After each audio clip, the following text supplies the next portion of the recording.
حکم دیا کہ ولا تقربوا الزنا، زنا کے قریب بھی مت پھٹکو. یہ بڑا اہم مسئلہ ہے اس زمانے میں. یوسف علیہ السلام کے واقعے میں ہم نے پڑھا تھا نا کہ کیسے انہوں نے اپنے آپ کو زنا سے بچایا. آج جو لوگ زنا کرتے ہیں ان میں دو قسم کے لوگ ہیں. ایک تو لبرل سے لوگ جو مذہب سے دور ہیں، وہ کہتے ہیں اس میں خرابی کیا ہے، ہم کسی سے زور زبردستی نہیں کر رہے، جب سامنے والے بھی راضی اور یہ بھی راضی تو کسی کا دل تو نہیں دکھا رہے، اور ہم جو ہے کوئی ایسا بھی نہیں کر رہے کہ کوئی ولد الزنا بچہ پیدا ہو جائے، احتیاطی تدابیر بھی کر رہے ہیں. تو کیا ہے، ایک ڈپریشن ہے، ایک جو ہے نا وہ تھوڑی سی دور ہو جائے گی، سکون مل جائے گا. تو گناہ کو حلال کرنے کے جتنے بھی دلائل دیے جائیں نا، آپ شیطان کو مطمئن کر سکتے ہو، اپنے نفس کو مطمئن کر سکتے ہو، اللہ تعالیٰ کے یہاں یہ دلائل نہیں چلیں گے. اگر اس کی کوئی گنجائش ہوتی کہ آپ کو میں بہت مجبور ہو گیا ہوں بھائی، میں نکاح کے میرے پاس اسباب نہیں ہیں، وسائل نہیں ہیں، مجھے رشتہ نہیں مل رہا، میں مجبور ہو گیا ہوں اور میں جو ہے نا ڈپریشن کا مریض بن گیا ہوں، میری راتوں، بعض لوگ پر شہوت کا ایسا غلبہ ہو جاتا ہے، کوئی بھی عذر قیامت کے دن نہیں چلے گا. لا یکلف اللہ نفسا الا وسعها. اگر آپ اس قدر مجبور ہوتے تو اللہ پھر زنا کو کسی بعض صورتوں میں حلال کر دیتا، جیسے رمضان کے روزے مسافر اور مریض کے لیے اللہ نے حلال کر دیے کہ بھئی کھا سکتے ہو. اگر کوئی ایسا اللہ نے حلال، آپ کو 99 سال تک بھی رشتہ نہ ملے تو بھی آپ کو زنا کرنے کی اجازت نہیں ہے. نہیں یار نہیں. انہو کان فاحشۃ، اللہ نے فرمایا بہت بڑی بے حیائی ہے. نہ نہ نہ. لوگ کہتے ہیں لڑکی بھی راضی ہے، لڑکا بھی راضی ہو تو بھی یہ کس کی نافرمانی ہے؟ اللہ کی. یہ مخلوق کی نافرمانی نہیں ہے، یہ اللہ کا قانون ہے، اس میں آپ کو اجازت نہیں ہے.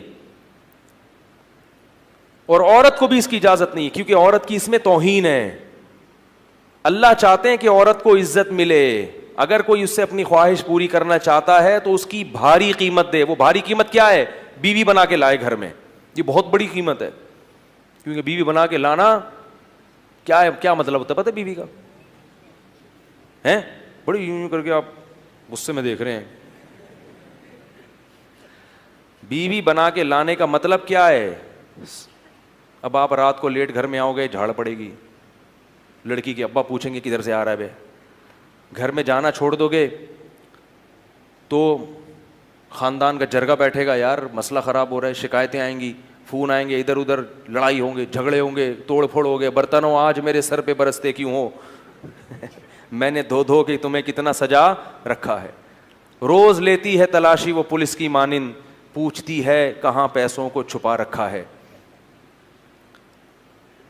سمجھ رہے ہیں؟ پھر سالے بھی ہوں گے آپ کو جہیز میں ملیں گے، پھر اس کی اولاد کی ٹینشن، پھر طلاق دینا بھی آسان نہیں ہوتا.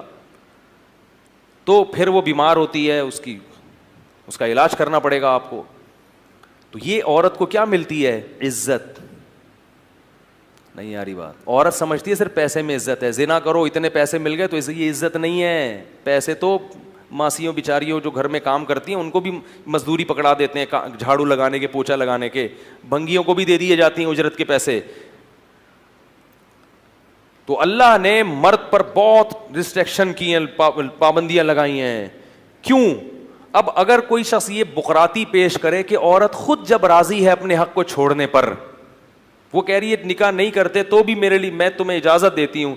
بات یہ ہے کہ عورت کو اس حق سے دستبردار ہونے کی اللہ نے اجازت نہیں دی، کیونکہ وہ اللہ کی بندی پہلے ہے اور کسی کی بیٹی اور بہن بعد میں ہے. وہ اس کی میں ایک مثال دیتا ہوں. دیکھو آرمی کے جو آفیسرز ہوتے ہیں نا، ان کو جب رینٹ ملتا ہے گھر کا تو ان کو اجازت نہیں ہوتی کسی غریب یا کچے علاقے میں وہ گھر لے کے رہنا شروع کر دیں.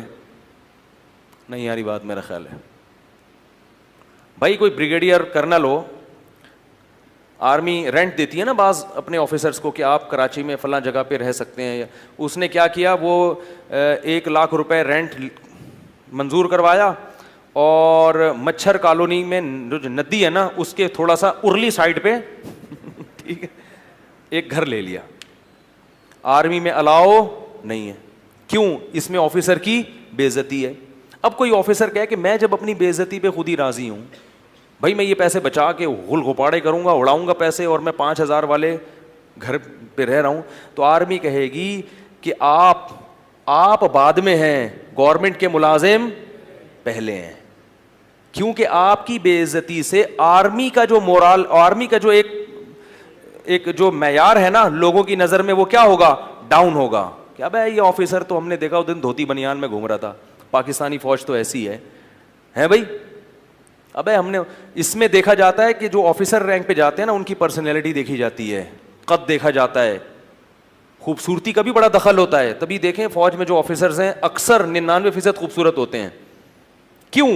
وہ کہتے ہیں ان کی عزت سے, کس کی عزت ہے, فوج کی عزت ہے.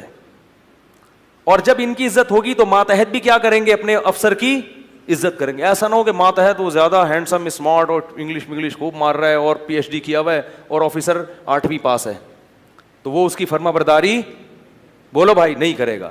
تو آپ کو بعض جگہوں پہ دنیا میں بھی اپنے حق سے دستبردار ہونے کی اجازت نہیں